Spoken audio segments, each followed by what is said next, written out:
flown. My apologies. 7 days ago, a week ago, GitLab has a critical SAML auth bypass. I want to say it's not GitLab. It is GitLab, but it's the root cause is not like GitLab having some sort of first party code issue that they created. As far as I could tell from skimming the details, it looks like it's actually in a Ruby SAML dependency and an OmniAuth SAML dependency, which are, those are just libraries that GitLab is using. So you have to make sure that you go and update those libraries. They've got some other tips for you, like enabling or requiring MFA for SAML and not allowing the bypass of that as well. So please go check that out. And yeah, just update your stuff if you're using GitLab. So that's all. I just wanted to put that out there as a warning. Well, and maybe that's like, I mean, it's SAML related. I mean, maybe that can lead. Should we talk about the password resets from NIST 800 638, right? Oh, yes. I was happy to see this debate or discussion. Yeah.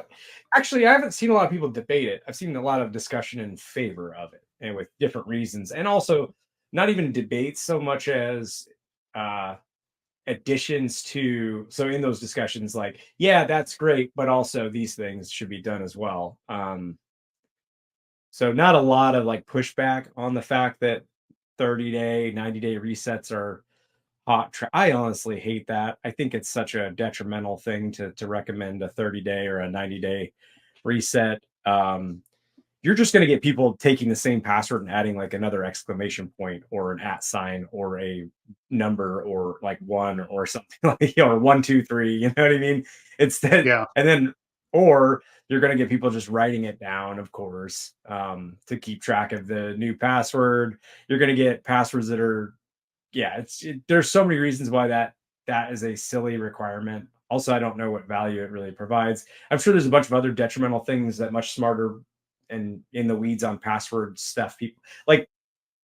Yeah, actually, what do you think, Seth? You've been probably dealing with password stuff longer than I have. Yeah. And, originally this was supposed to be, the evolution of the security industry with passwords specifically has been interesting to watch, right? So originally it was, okay, like you have to log in and you want to log in with we have to identify you somehow, right? So we're going to give you a username and a password and, keep it secret so somebody else can't become you. But okay, here's the password that we're going to generate a password for you for the original, and it's going to be spring 2019, right? Because that's when month 2019, and then people don't reset those passwords, so we require like password reset. And we've decided that, hey, we need to reset the passwords every once in a while because people are writing them down, and so if the IT person or the secretary knows what your password is, that's a bad thing because they can represent to the system that they are you. So we're going to require you to reset your password. So you're the only one that knows what that password is, right? Like, and you kind of understand how we got there. The problem is that 30-day or 90-day window equated to people choosing memorable passwords and then changing slight bits to the password that made it easy to remember because they were being forced to change the password so often. And I even go back to, some of the things that we were doing at iOmega back in the day from like a system level passwords, like root passwords and stuff like that were being rotated. And they were being rotated every 30 days as well, right?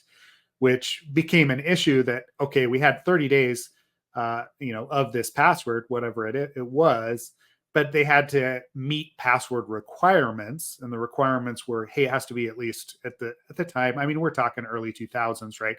But at the time, we're still like 10 characters long, alphanumeric with some, with some special characters thrown into the mix.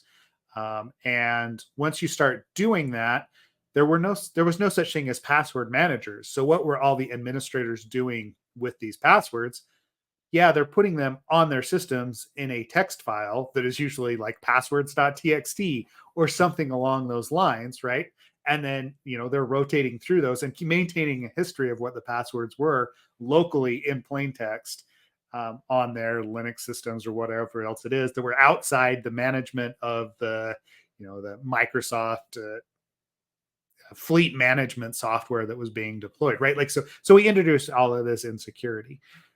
It's only been probably within the last 10 years that we've really started to realize that password resets were detrimental to the actual security of the systems, right?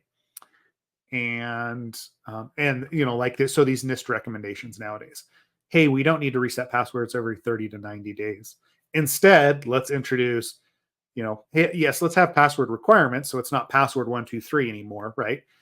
But let's make sure that you have some sort of MFA or some sort of 2FA that goes along with that, so that even if the password gets compromised, there's still a layer of security that's built into it. And then we don't have to change the password every 90 days to make sure that it's not being compromised. We're still going to ask that users reset their passwords if it is discovered in a breach or whatever else.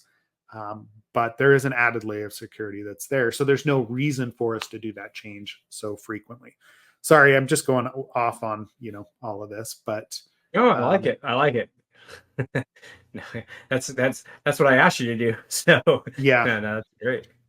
Yeah, no, yeah, I saw other requirements that said kind of what you just said, which were, yeah, discussing MFA.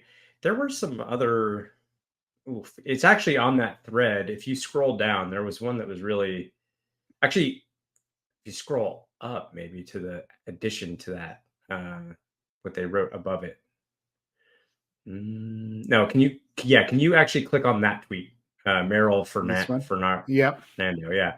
And then, yeah, turn on risk-based conditional access policy. So that was when I really, yeah, that was pretty Yes. cool. I really think that's neat. And I do like when, so like, and maybe I'm taking this out of context or misunderstanding what they mean, but what I've seen before is temporarily elevated privileges and access to systems where you go through, you know, a verification process. You go through this process where you need access to a system.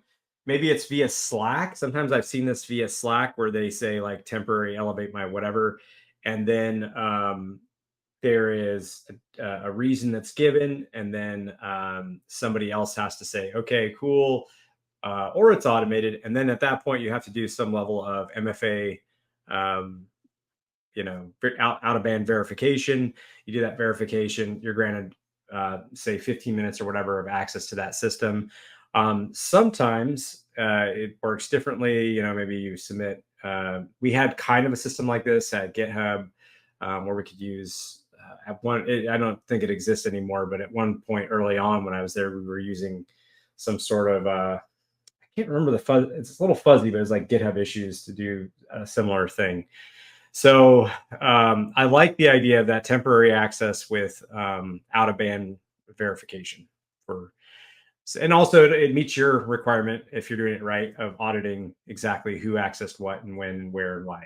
I was just posting in the link that Hoodie Pony that Daniel shared in Slack about the password game, right? Like creating, fun passwords, whatever it is, right? Like, right. Like, and I always go back to that XKCD, right? Like correct horse battery staple, right? Like the fact that we design like our password complexity rules, making it really hard for a human to remember what a password is as opposed to a user. And we're still even seeing that in those rules, right? Like, 8, yeah,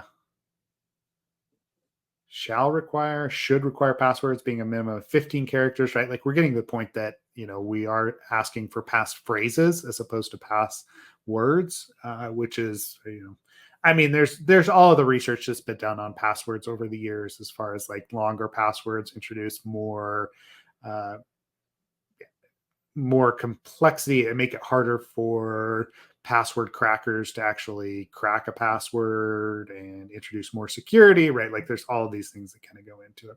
So you can play with that. Cool. Okay. And if you're not, you should be using a password manager, right? I can't speak highly enough to, LastPass, 1Password, any of these that actually, yeah. What are you going to say? Let's go easy on the LastPass recommendation there. Okay.